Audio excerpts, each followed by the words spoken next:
The wind cut through the valley as a small Neanderthal clan huddled around their fire. Their world was already hard-hunting animals, keeping warm, finding safe caves to sleep in. But that night, something new stirred the ground beneath their feet. At first, it was only a sound, a heavy thud. Then another. Slow, steady, and too strong to be the steps of any animal they knew. The clan froze. Mothers pulled their children close. Hunters gripped their stone tools, but they knew such weapons were weak against whatever was coming. When the moonlight touched the valley floor, the clan saw it, a giant footprint pressed deep into the earth. It was shaped like a human's 5 toes, a long heel butt, impossibly large. The Neanderthals whispered in fear, could another kind of human walk this land? A human far bigger, far stronger? As the night grew darker, more footsteps echoed closer. The fire crackled, but even its warmth did not calm their shaking hands. The Neanderthals looked at one another, their eyes wide with terror. They were not alone in this world. Something was hunting it. It was much larger than them. The first encounter had begun. The fire burned low, its glow fading into the endless dark. The Neanderthals sat in silence, listening. Then they heard its low, crushing footsteps in the distance. The sound of something heavy moving through the trees. A hunter leaned forward, gripping a sharp stone. His breath was quick, his chest tight. Each step grew louder. The ground itself seemed to shake. The children whimpered, quickly hushed by their mothers. No one dared to move suddenly. Shadow passed at the edge of the firelight. Tall, massive, too large to be a bear, too steady to be any beast they knew. It stopped, as if studying them. The Neanderthals could not see its face. Only the outline of a giant figure against the night. Then came a deep growl, not of an animal, but something more human. The clan panicked. Some tried to run, others pressed back into the cave walls. The shadow moved again, circling, forcing them to scatter. One brave hunter threw a burning stick into the dark. For a brief moment, the fire lit up a towering leg skin, muscle, and scars. The giant roared, and the ground trembled. The Neanderthals now knew the truth. They were prey, and the hunt had just begun. At sunrise, the clan moved quietly, their faces pale with fear. The night had shown them the giants were real. Now, they needed to know what these hunters wanted. With careful steps, the Neanderthals followed the trail of enormous footprints into the misty valley below. The air grew heavy. The smell came for straught, smoke, and old blood. Then they saw it. Bones, dozens of them, scattered across the ground. Skulls cracked open, ribs split wide, spines broken like twigs. At first, they thought of animals.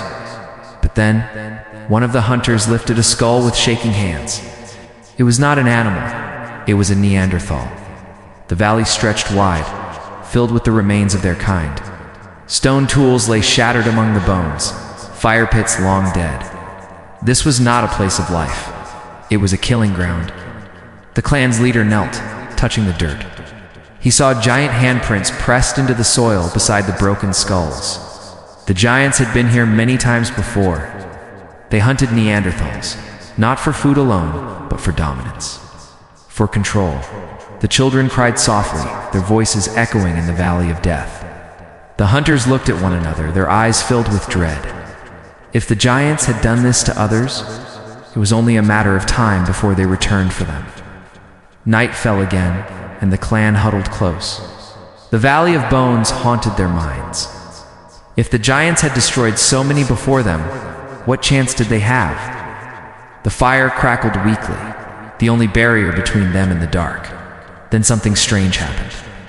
As the giants' shadows crept near, they stopped just outside the firelight. The Neanderthals held their breath. The giants circled, pacing like predators, but never stepped through the ring of flame. Their massive forms shifted at the edge of the glow, as if uncertain. One young Neanderthal noticed it first. When the fire blazed higher, the giants drew back. When it sank lower, they pressed closer. Fire made them hesitate. Fire gave them fear. The clan quickly gathered dry branches, feeding the flames until sparks flew high into the night sky. The giants roared in frustration, pounding the ground with their enormous fists. The Neanderthals shouted and waved burning sticks, pushing the fire outward. For the first time, they felt power. But the victory was thin. Fire protected them, yes, but fire also betrayed them. Its light stretched across the valley, a signal that could be seen for miles. Other giants would see. Other hunters would come. The Neanderthals had found a weapon, but had they also called more danger upon themselves? The night after the fire trick, the clan moved quickly. They could not stay in the valley. The giants would return, and this time, fire might not be enough. Carrying what little food they had, the Neanderthals climbed out of the caves and stepped onto the open plains. At first, the land was silent. The tall grass swayed in the wind, hiding their tracks. The children were carried on strong shoulders, and the hunters walked with stone spears ready. For a moment, hope grew they might escape. Then came the roar. From behind, the giants appeared, bursting from the tree line with terrifying speed.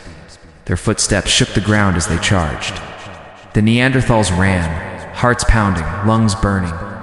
Across the endless grassland, it became a chase predator and prey under the wide, empty sky when Hunter turned, throwing his spear.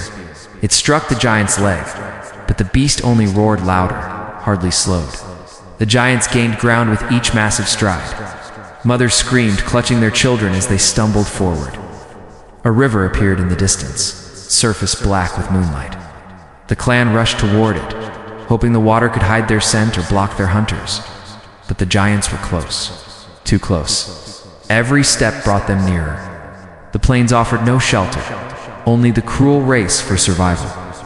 The clan reached the mountains as dawn painted the sky red. Their legs ached, their bodies trembled, but still they climbed. Behind them, the giants followed, slow but steady, their roars echoing through the cliffs. There was no escape, left only stone walls and narrow paths. The Neanderthals knew they had to fight. With quick hands, they set sharp stones into the ground, laid heavy rocks above ledges, and gathered every burning branch they could carry. Children were hidden deep in cracks of the mountain, while hunters prepared for death or victory.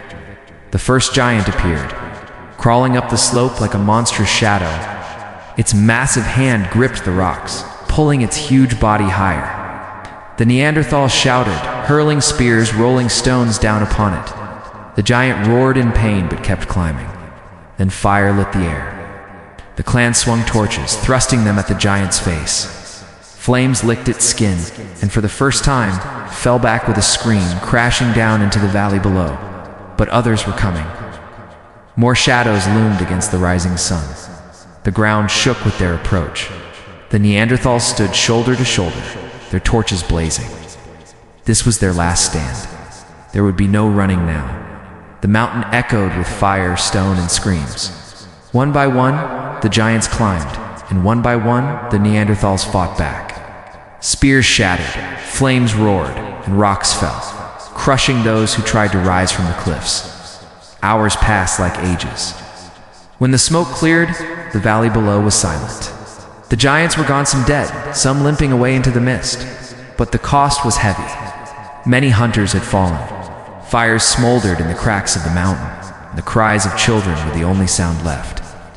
The survivors gathered in silence. Only a small handful remained tired, wounded, and hungry. They had won a battle, but not the war. The giants would return, perhaps stronger, perhaps more cautious. The Neanderthals looked at one another, their faces pale with the weight of loss. That night, the leader stared into the flames. He wondered if their story would end here, in the mountains, with no one left to remember them. Or would their children carry whispers of this battle into the future, a memory carved into firelight and stone walls? History never wrote their names. Their struggle faded with time, leaving only mystery and bones. But somewhere in the dark corners of human memory, the story remained. The story of Neanderthals, hunted by giants on prehistoric Earth,